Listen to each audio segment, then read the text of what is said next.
Umnyango wezamanzi nenhlanzeko uthi usuphoqeke ukuthi uvule isango lesihlanu elilawula ukungena kwamanzi kuleli damu. This morning it has gone up to about 109.8%, and this has also required again for the department to act swiftly to open a fifth sluice gate in order to release more water from where we were sitting at about 550 cubic meters per second. It has now by midday gone up to around 1,200 cumax. Izakhamuzi ezakhe eduze komfula iVaal ongenisa kuleli damu ziyanxuswa ukuba zisuke njengoba amanzi kulindeleke ukuthi agcwale ngokweqile.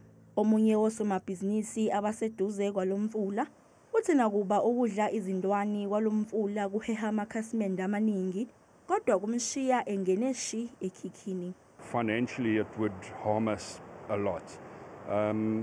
The tourism that it brings, the people come to look at the dam wall, they come to see the mass amount of water running down the Vaal River. That attracts a lot of people, and it brings feet to the resort.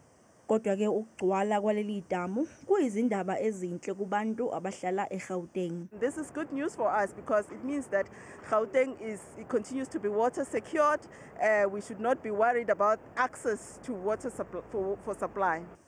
Izakhamuzi ziyanxuswa ukuthi ziqaphele njengoba kungenzeka ukuthi kugcine kuvulwe elinye isango lesithupha elilawula ukungena kwamanzi edanyini iVaal.